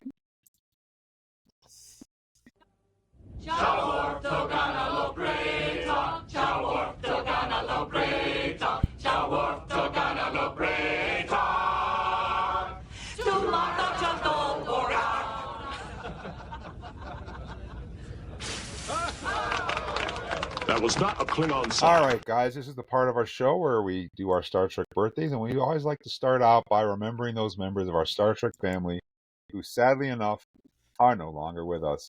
And for that, we turn to Eric. Take it away, Eric. Yeah, Jim, this week we're going to remember 8 members of our Star Trek community who have gone before us. The first is actress Joan Marshall. Joan Marshall is the actress who played Lieutenant Ariel Shaw in the TOS first season episode Court Martial. Marshall entered show business when she was hired as a showgirl at Chicago's Chez Paris at the very young age of 14 years old. Wow. And she began appearing in Las Vegas only 2 years later. She was definitely a talented gal. Made 10 feature films, but she only liked a few of them herself. Eventually was signed by CBS and appeared on such television shows as the Jack Benny Program and the Red Skelton Hour. She, in fact, had a real gift for comedy, which some people overlooked because she was considered quite a looker, and they couldn't see past that. But in the 1970s, she did collaborate with her old school friend, the award-winning writer Dirk Wayne Summers, co-scripting several sitcoms. She married film director Hal Ashby, and over the first 6 months of their marriage, and at his insistence, she related personal experiences of her life. That eventually would become the 1975 movie Shampoo, and she was not very happy about her most intimate details being put up on screen for everybody to see, so that's too bad. She did end up in Jamaica, which she fell in love with later in life, and unfortunately we lost her all the way back in 1992 at the young age of 61 years old. So happy birthday this week to Joan Marshall. Happy birthday as well to actor Gary Graham, who we just lost a little over a year ago. He's the actor who played 2 roles on Star Trek, the Ocampa Canis in the Voyager second season episode Cold Fire, and the Vulcan ambassador Soval on all 4 seasons of Star Trek Enterprise. Graham was actually once considered for the roles of both Benjamin Sisko and Captain Janeway before the decision was made for Janeway to be female and for Sisko to be an African American. Beyond the realm of Star Trek, he's probably best known, of course, for playing Detective Matthew Sykes in Alien Nation, one of Jim's favorite shows from 1989 to 1990, and its spin-off television movies, which happened in the mid-90s. In 2014, Graham reprised his role as Soval in the fan-made short film Prelude to Axanar, which of course starred a whole bunch of other Star Trek people and changed the way that people make fan films. Not for the best. Gary was also in a band called the Sons of Kirk, and if you never got to see the Sons of Kirk, too bad, because they were awesome. He did have a quote that I like in particular. He said, "I'm one of those actors who's happy even when he's not working. I'm not a workaholic by any stretch of the imagination. My attitude has always been to have a life first and then to go do the work." And in fact, I actually got to hang out with Gary Graham a little bit once when we got to see the Star Trek Picard premiere down in Las Vegas. He was one of a group, and I stood in the same circle, asked him a couple questions. It was fun. Happy birthday to actor Gary Graham. Happy birthday as well to Alan Scarfy, the British actor who appeared in 2 episodes of The Next Generation and in an episode of Voyager. He was the first actor who was cast and filmed scenes as the character Jabin. You might remember those awesome aliens from Star Trek Voyager that we get right off the bat there. The role was later recast as somebody else, but he's probably best known for his starring role as Dr. Bradley Talmage on 7 Days, which I've never seen, but apparently he's well known for that. He was also had a memorable guest appearance in Sequest DSV, which is a show that I think many of us like from 1993. And in fact, they made a Playmate toy of this guy. I don't know if you've got a Dr. Ruben Zeller or not, Paul, but apparently they mass-produced that character from Sequest DSV. So happy birthday to Alan Scarfy. Happy birthday as well to Jesse Lawrence Ferguson, the actor who appeared as Lutan in the Next Generation first season episode Code of Honor. Oof. Well, we all have our opinions about that episode. Oh, This is deep voice actor broke into show business with a guest role on the popular television series Starsky and Hutch from back in 1979. That same year, he landed his first film role in The Onion Field, which also starred Ronnie Cox. He appeared in lots of other movies along the way, mostly in the 80s, but he's most well known for his most well-known role occurred in the relative end of his career when he played a dirty cop in the 1991 film Boys in the Hood. Happy birthday to Jesse Lawrence Ferguson. Happy birthday to Bernie Terry Casey, who played Calvin Hudson in the Deep Space Nine second season episodes The Maquis, Parts 1 and Part 2. He was not a Star Trek fan when he was cast as Hudson. In a 1994 interview, he said, "I did The Maquis because I wanted to work with Avery Brooks, whom I admire as an actor." Before becoming an actor, of course, Casey was a track and field champion and a professional football player. He played for the National Football League's San Francisco 49ers from 1961 to 1966 and the Los Angeles Rams from 67 to 68. But the thing I really dig about this guy was he was a big old football player, but he was really an amazing, amazing painter. And in fact, he said if he could actually make a living painting, he would have given up football in a second. So I would, you can go check out some of his paintings online, which I encourage you to do. He was also a member of the Screen Actors Guild, where he worked in several positions for the union and was voted to serve as SAG National Board Alternate and to the Hollywood Division Board of Directors. Happy birthday to Bernie Terry Casey. Happy birthday to James Darren, the actor, director, and singer who played the holographic lounge singer Vic Fontaine in the 6th and 7th seasons of Deep Space Nine. Of course, he was a real-life famous singer, folks. If you didn't know that, you probably could have guessed it because he's got quite the voice. After a short time taking acting lessons at the beginning of his career, he met Columbia Pictures talent agent Joyce Selznick, who gave him a 7-year contract with Columbia. And later on, he moved to Hollywood and started starring in films, starred in 19 Columbia films. The following year, he took his stage name James Darren, which in fact came from the Kaiser Darren sports car. His original name is James William Ercolani. several movies throughout the 50s, and in fact, this guy worked through the 60s, through the 70s, through the 80s, and through the 90s. After Deep Space Nine, he pretty much stopped acting, though, so that was kind of the last and best that we ever saw of James Darren on screen. We just lost him last September, not like less than a year ago, at age 88 years old. Happy birthday to James Darren. Happy birthday to Ed Bishop, who lent his voice to the animated series first season episode The Magics of Megas 2 and Asmodeus. Born as George Victor Bishop in 1932, he changed his name to Edward when he became a professional actor, because there was already another George Bishop out there. He served in the Army in the early 50s and started his professional acting career in 1961. He was based out of the UK for most of his career, and he's best known for his starring role as Commander Ed Straker on the British science fiction series UFO. He also provided the voice of Captain Blue in the series Captain Scarlet and the Mysterons? Never seen it. I don't know. Mysterons. Okay, there we go. Where I know Ed Bishop from, other than Star Trek, is, of course, he appeared in one of my favorite movies of all time, 1968 sci-fi classic 2001, A Space Odyssey, with fellow TOS guest star Carrie Lockwood. So happy birthday to Ed Bishop. And last but not least on our remembrance list, folks, we have actress Herta Ware. She's the actress who played Yvette Picard in the Next Generation first season episode Where No One Has Gone Before. She was a guitarist and a folk singer in the Washington, D.C. area and moved to New York and began acting in the early 1930s. She was, in fact, blacklisted by Hollywood during the McCarthy era for taking the Fifth Amendment and refusing to testify before the House Un-American Activities Committee, which would lead to financial hardship and, unfortunately, the loss of her home. Ware is perhaps best known for her part as Rosie in 1985's Cocoon. She also had a role in 2010, speaking of Stanley Kubrick movies, as Jessie Bowman, astronaut Dave Bowman's mother.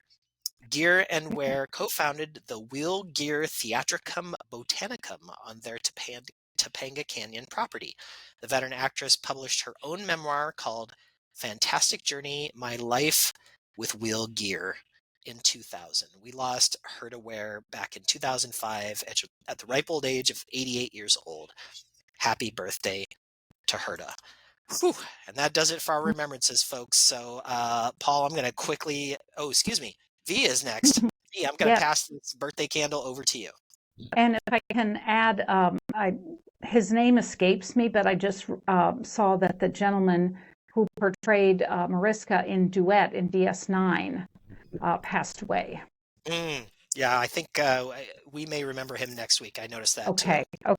too. And Herta Ware and Will Gear's daughter, Ellen Gear, was in TNG as Doctor, who's whatever her name, I'm forgetting names. The episode where she winds up killing the crystalline entity. So yeah, there's that connection. Yep. Is that me? All right, so let me get to my birthdays.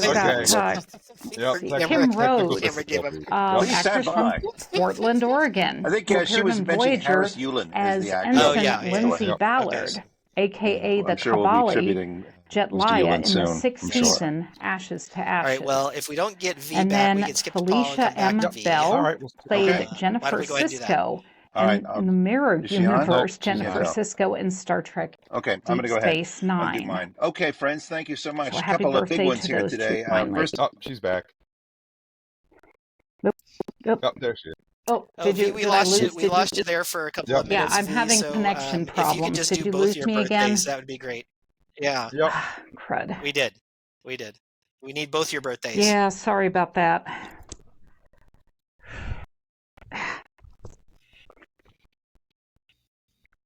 All right, so V's going to do her birthdays.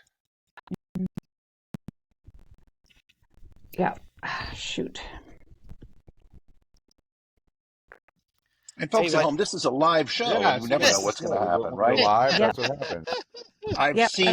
I've seen pets explode on this show out of both ends. I mean, it's crazy. All right, my Wi-Fi was fine. Can you hear me now? Yep, we can. We can. Yep. Am I there? Yep, you're here. Okay. Yeah. Yes. So did you? Okay, for the moment. I don't know. I'm just having all sorts of issues with it. The Wi-Fi was fine and it's just been glitching out. So did you hear anything I said? Nope. We're Nope, just let's going to do do your both your birthdays. birthdays. Okay, all right. Let's try this again. All right, Oh, happy all right. birthday. Well, we're going to move Born on on to the Paul. 7th We'll of come June. back. All right. Okay. All right. Okay, all right. Okay, here we go. A couple of big ones here. It's exciting whenever we welcome somebody that's new to the Star Trek universe, and that is what we're doing. We are giving this gentleman massively deserved birthday props, and we haven't even seen his role yet. His role is still shrouded in mystery, but incredibly, I mean, this is a big get for Star Trek. This is a heck of a piece of casting. The great Paul Giamatti, who's having a birthday. I don't have his birth date here, but he is going to be joining the up and coming Star Trek Starfleet Academy as the main antagonist, being featured in the first season. It's a recurring role. Sounds like maybe a little bit of a sinister, villainous figure with a connection to one of the cadets in the academy. We're not really sure, but I can tell you what I am sure about is that Paul Giamatti is one of the greatest living actors that we have. First picture I saw him in was a movie called Sideways back in 2004, and it's a spectacular comedy. He's just great. Plays a lot of challenging, difficult characters, but always with such poignancy and such emotion. He's just amazing. Great picture called The Holdovers, and if you are a Netflix subscriber, you can see him in a really amazing episode of Black Mirror that just debuted a few weeks ago. So it's just in the most current season of that, but just spectacular performer. He's just the best. Really, really, really great. Always shows up just ready to go. The fact that he is going to be on a Star Trek show with Holly Hunter, right? It just blows my mind. So a lot of heavy talent there, but Mr. Giamatti is just a delight. God, I would just plot if we could get him on this show. That would be the mother of all gets. He's absolutely amazing. So, huge fan. Again, Paul Giamatti, welcome to Star Trek and happy birthday. Speaking of classics and luminaries, it's a great pleasure to say happy birthday to the delightful Adrienne Barbeau. Okay, wow. Adrienne Barbeau, yes, was on Star Trek.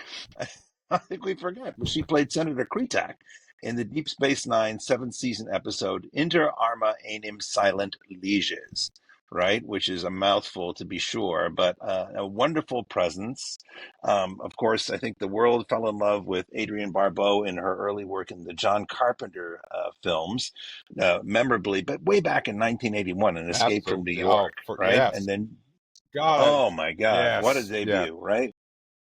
And that picture holds up like a medieval castle. I mean, it's just amazing. It's such a good picture. And one of my favorite movies that she did, where she played disc jockey Stevie Wayne in also John Carpenter's amazing tribute to the films of Alfred Hitchcock, The Fog. It's Another just classic. spectacular. Really, really.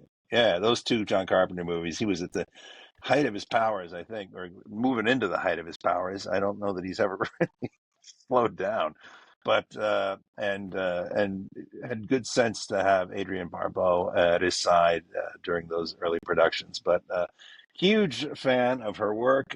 She does comedy as well. Has done all kinds of great genre work, and is just a delight. So Adrienne Barbeau, it's great that you're in Star Trek, and happy birthday to you. So that's all I've got. I'm doing a little shorter run on my birthdays this week, but super excited to hear what Uncle Jim. Uncle Jim's got two serious heavy hitters on his list this week. Big time. Before I Uncle want to Jim. see if we can get V back. If we have V back, I think you're in there. Yeah, Yes, can you hear we me? can hear you now. Okay, good. All right. Also, Adrienne Barbeau was on Maude, playing Maude's daughter. That was, back in the 70s. I remember seeing her in So fun Freak fact there. Show. So. And also in X-Files. All right, so let's see if I can, while my internet is still on. All right, so happy birthday to Kim Rhodes, an actress from Portland, Oregon.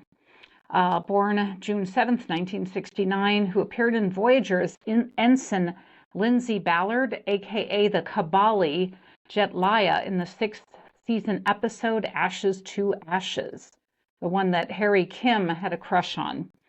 And then Felicia M. Bell, born on June 12th, 1960, played Jennifer Sisko in the Mirror Universe, Jennifer Sisko in Star Trek DS9. Happy birthday to those Excellent. ladies. Thank you so much, Pete. We're glad we got you back.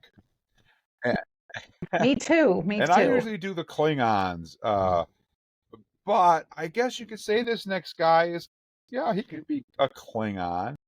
We want to say happy birthday to the incredible, the awesome, the talented, the often evil Jason Isaacs, who was born on June 6, 1963. He's the British actor who portrayed Captain Gabriel Lorca in the first season of Star Trek Discovery. My God, was he awesome. Remember how much fun we had talking about his character, trying to figure everything out about him? Just awesome. I remember meeting him at a Star Trek convention. I'm online there. All the kids are waving wands around and dressed up in Harry Potter, and there I am as a Klingon. Completely out of place. I had no idea that he was in Harry Potter. I only knew that he was in Star Trek. Great guy. Have you seen him on, Jim, have you seen him on White Lotus this year? Yes, I did. I did see him on White Lotus. He's in like every episode and he just kills it. He is incredible. He really is. He was also in a movie that V was talking about a couple of weeks ago, The Patriot. And shock and dismay, he's a bad guy. He plays great bad guys. So happy birthday to Jason Isaacs. This next one, I had the pleasure of meeting him at Trek Coneroga, and he was just great to talk to. We want to say happy birthday to the incredibly talented, all over the spectrum guy, Carl Urban, who was born on June 7th, 1972. He's a New Zealand actor who played Dr. Leonard McCoy in Star Trek 2009, Star Trek Into Darkness, and Star Trek Beyond. He's best known for his role as Billy Butcher in The Boys, Eomar in Lord of the Rings, The Two Towers, and, of course, he played Dredd. And a plethora of other movies. He's been in Marvel movies. He's been all over the place. Carl Urban. I think he was perfectly cast as Dr. McCoy on Star Trek. In fact, I can't see anybody but him playing McCoy. He does it. It's just nailed that role. He's perfect. So happy birthday to Carl. Oh, and if you guys have never seen The Boys, Boimler is in it as well. And you'll get to hear Carl Urban talk and say things that McCoy would never say or do on Star Trek. It's a complete departure from what we know him as, The Boys. So happy birthday to Carl Urban. And I always save the Klingons for last, and I have a Klingon here. We want to say Kablah and happy birthday to Sherman Howard. And there he is up on the screen. He was born June 11th, 1949. He appeared as Endar in the TNG fourth-season episode Suddenly Human. He also appeared as Savar in the DS9 third-season episode Shakar. But I'm remembering him as playing T'Greth, the Klingon, in the Star Trek Voyager 7th-season episode Prophecy. And that, my friends, wraps up our Star Trek birthdays for this week. And now it's time to go into some Star Trek news. And do I have the clip for that? I thought I did. I don't. I lost our clip for Star Trek news. I don't know where it went. I think that's okay. We need a new one All anyway. right, so time for Star Trek news. Okay, Eric, hit it. All right, it's time for our favorite segment. Shatner says, what? William Shatner makes a planetary plea to Trump and Elon Musk. Make Pluto great again. Lordy. Legendary actor William Shatner was president. Oh my god! Just I read the title and I'm like, oh my god. Legendary actor William Shatner wants President Trump to restore Pluto to greatness as scientists claim to have found a new 9th planet. So there's a 10th planet that was found in our solar system. Star Trek's Captain Kirk 94 wrote on X, I suggest that we get Trump to name it, and while he is at it, restore Pluto as a planet, and put an end to the Union's tyranny of the cosmos, wrote the two-time Emmy Award winner. The Boston Legal Star then suggested his fans recruit ex-owner Elon Musk to, quote, get the president to sign one of those executive thingies to make Pluto a planet again. Jeepers. Some repliers expressed doubt that the President of the United States had jurisdiction in matters of the stars, but Shatner suggested the final frontier of Trump's authority has yet to be explored. Say who? He renamed a gulf, and the astronomer who discovered Pluto was American. Seems like America has jurisdiction on things outside its borders, Shatner wrote, adding the expressionless emoji. The Rocket Man singer was riled by a new study that claimed to have discovered a far-off and entirely theoretical celestial body that some believe qualifies as the 9th planet in our dear solar system. He slammed the corrupt nerds on a power trip at the International Astronomical Union who were exercising a, quote, tyranny of the cosmos, portending to name any new planet discovered by scientists and voting to demote Pluto in 2006. Shatner believes they have no basis for their authority and could be trumped by the president. By the way, why do they need a union? Shatner asked on one of his X threads. It's not like anyone would care if they went on strike. Maybe it's to prevent bullying? You know, Oh my God. I just love Okay. this story on so many levels, and it reeks of Shatner. Is there a more Shatner story that we've told in the last year or so than this one? This one is just so off the rails. I can't even. I just can't even. By the way, in case anybody's interested, Pluto's not a planet because it doesn't meet the third requirement for planet status set up by the International Astronomical Union in 2006. To classify as a planet, an object must 1. Orbit the sun. Okay, check that. 2. Be rounded by its own gravity. Yeah, check that. And 3. Have cleared its orbital path of other objects. While Pluto meets the first 2 criteria, it resides in the Kuiper Belt, an area with many other icy bodies, meaning it hasn't gravitationally cleared its neighborhood. So literally... Wait a minute. Mars is in the middle of the asteroid belt. No, it's not. The asteroid belt occurs between Mars and Jupiter. It's not in the middle of the asteroid belt. It's close enough that it's the same thing. No, you need to check your astronomy. Also, Pluto has its own moon. Well, it's not. I'm not buying exactly it. It's not even. Yeah, that was a 2006 argument, dudes. That's 19 years old.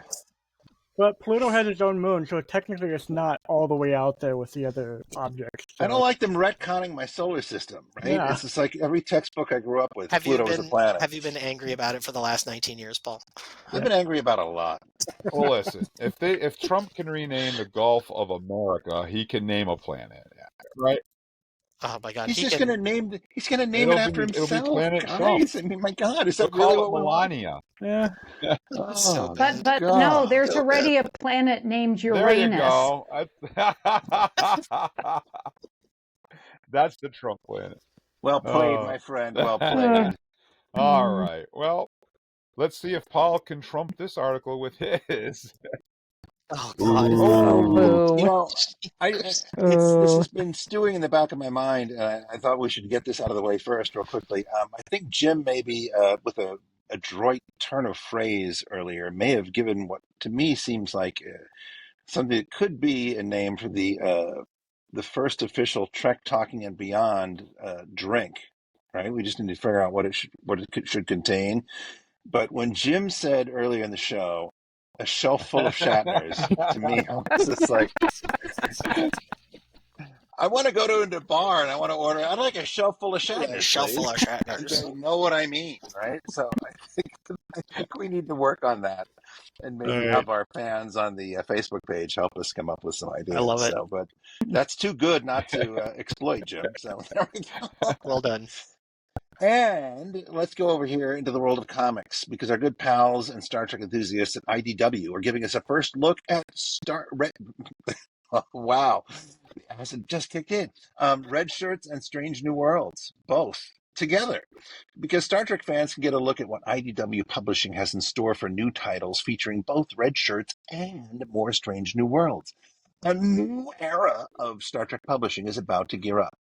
2 of the new limited series spinning out of Star Trek Omega, which is wrapping itself up shortly, are Star Trek Red Shirts and Star Trek Strange New Worlds. I feel like I've repeated that same sentence 7 times. Say it again. Star Trek. Do you know that very soon we'll be talking about Star Trek Red Shirts and Star Trek Strange New Worlds? Well, it's It's true. a shelf We full will of be talking about Shatners. Star Trek Red Shirts and Star Trek Strange New Worlds. And after I have one more shelf full of Shatners. Okay. Strange New Worlds, The Seeds of Destruction, launching in July and August, respectively. So that means Star Trek Red Shirts is July and Strange New Worlds, Seeds of Destruction is August. Hence the respectively. This article, which I'm not able to show you because I'm reading from print. It says we have a first-hand look at covers, but we don't because we're reading. The red shirts are the nameless individuals who are sadly used as cannon fodder in Star Trek stories. And the preview demonstrates this as we watch different waves killed off. Sounds great, right?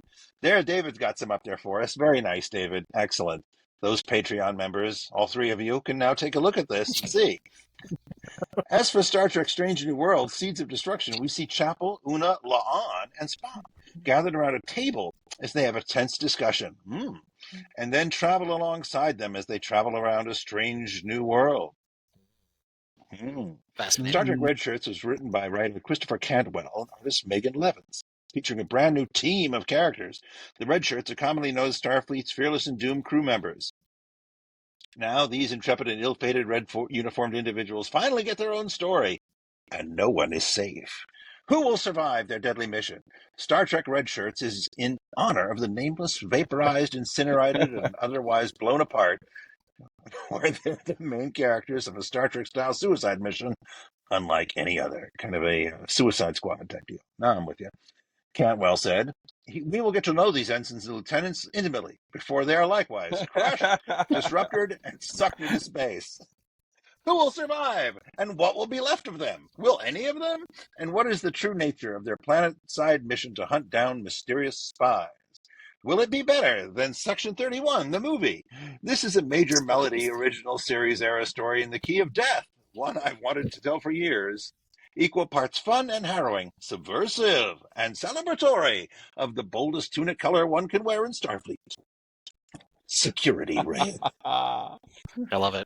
I love it. Uncle Jim, all right, I to got you, a sir. great one. This is one that Paul sent me, and I liked it, so we're gonna throw it up here.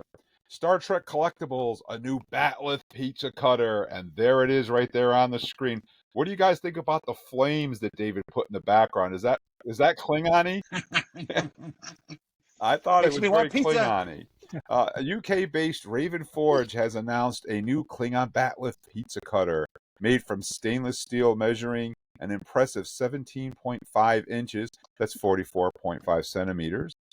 Referencing the original Next Generation design for shaping. The Raven Forge design moves its handles to the inner curve and moves the blade to the outer curve to allow for a grip, inverting the on-screen orientation, as can be seen in the picture on the right. Introducing the officially licensed Star Trek Batleth Pizza Cutter, an epic fusion of fandom and function, designed in collaboration with Paramount, using only original drawings from 1990. This collector's piece is crafted to boldly go where no pizza cutter has gone before. Trumping a shelf full of Shatners, inspired by the iconic Klingon weapon from Star Trek universe. The Batleth Pizza Cutter features a stainless steel blade honed for precision and ready for action. Use it as a rocker blade to glide cleanly through your pizzas. No drag toppings in dishonor, just smooth slices of culinary glory. A must-have for every Star Trek fan's gallery. Stainless steel blade, dishwasher safe, plastic handles with leather-looking grip, food safe, measures 44 centimeters by 25 centimeters, and you can have one for $49. They're available now for pre-order. And that, my friends, I think, that's going to wrap up our show for tonight. So, Jim, have you pre-ordered I your was pizza thinking cutter about yet? getting a couple of them to wear on my Klingon costume. You need to get the pizza. If you don't get the pizza cutter, I'm not sure I can respect you anymore. With my shelf full of Shatners.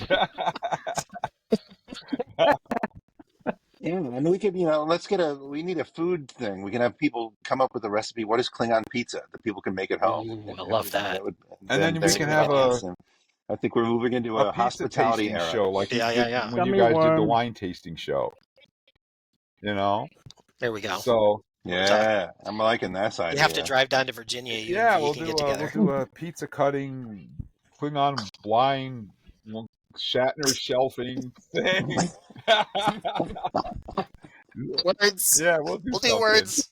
So It'll be great. next week, oh, by the way, I have reached out to Robin Curtis. You guys may remember we reviewed the AI a movie fan film thingy-mabobber called Unification on the show. Robin Curtis is going to be up in Ticonderoga showing that film on the bridge of the Enterprise and talking about it. I've reached out to her to see if she'd be willing to come on the podcast with us and talk about it. So I'll keep you guys in the loop, and there's a pretty good chance that we'll be able to make that happen. So as soon as I hear back from her, I'll let you know when she'll be on. So there's that. Next week, we're going to be doing Lower Decks. We're going to continue our comic corner. So that ought to make V happy. I believe it's issues 6 and 7. Am I correct? Yeah.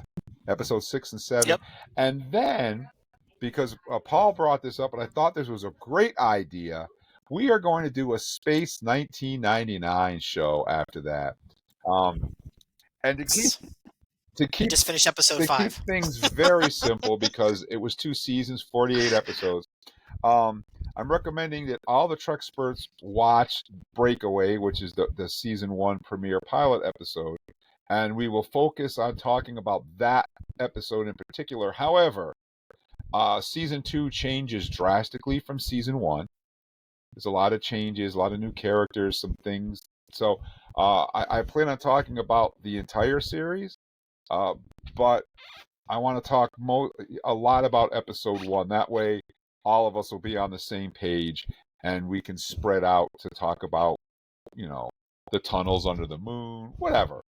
Let me recommend 2 other episodes just for interested parties. It's just like if you had to only pick 3 from the entire series, Breakaway, of course, which is great. But one is called Voyager's Return, which is excellent, like great sci-fi, really, really good. And for my money, what is one of the most disturbing and scary science fiction shows I ever saw as a kid growing up, Dragon's Domain. It will freak you out. It's very disturbing and incredibly gross. Is that the episode that has Brian Blessed, Voltan from Flash Gordon in it? No, that one was a little earlier in season 1. I think the Ultima Thule episode. I'm trying to remember what the title of the episode was, but that's a really good one too. It's really, I can't remember the name of it, but it was a really good episode. I don't remember all the titles. So we're going to have some. Yeah. Because Brian Blessed then came back in season 2 and he was like Maya's father. He had all the so warts on his eyebrows, right? Yeah, okay. Yeah, in the second performance in season 2 he did, yeah. But he played another role that was even better in season 1. So yeah, but it's a fun show. A lot of people never watched it and missed out. But if you grew up with it, it's super fun and a bit of a train wreck at times. But man, it's going to be fun to talk about. So I'll put a list together for folks and we can explore. Yeah, we're going to go beyond. We're going to go beyond Star Trek to Space 1999. So those are the next 2 shows, and I'm emailing Alex Steele to see if we can reschedule to get him back on a future show. So that, my friends, wraps up the whole show for this week. So I just want to take an opportunity to say thank you to V for hanging out and Trek talking with us tonight. Thank you so much, V. Okay. And thank you so much to Paul. I know, I'm looking at her face. I'm like, I can't tell. She's got that gosh darn my Wi-Fi face. Cutter when you need it. So thank you so much for hanging out and Trek talking. Oh, there. No. Yeah. No. She's back. There, she's back. Maybe. Okay, maybe. She's not. All Say right. something. All right. Time to say goodnight. And of course, thank you so much to Paul for hanging out and Trek talking with us tonight. Thank you, Paul. Oh, my theater training failed me. Oh, super fun tonight. And of guys. course, thank you to Eric for hanging out. Now, we don't want V to feel left out. So from this point on, we're all going to be frozen and we'll just move our lips so that so people don't feel. So thank you so much to Eric for hanging out and Trek Talking with us tonight. Thank you, Eric. Thank you, It was guys. a lot That of was a fun. blast. And thank you so much to David, not only for hanging out and Trek Talking with us, but for all those awesome graphics and videos. Thank you so much, David. And I'm your most excellent host, Uncle Jim. Oh my God! I The think I'm places back we for the go with our moment. show full of Anyway. Shatners. I got to say to everybody, thank you Mhm. so much. And please, Star Trek fans are the best fans. Stay safe and be good to each other. Hailing frequencies are closed. Good night, everybody. Good night, all. Good night, everybody. Thanks. All stations, ready for departure, sir. Some problem, Riker? Just hoping this isn't the usual way our missions will go, sir. Oh, no, number one. I'm sure most will be much more interesting. Let's see what's out there. Engage.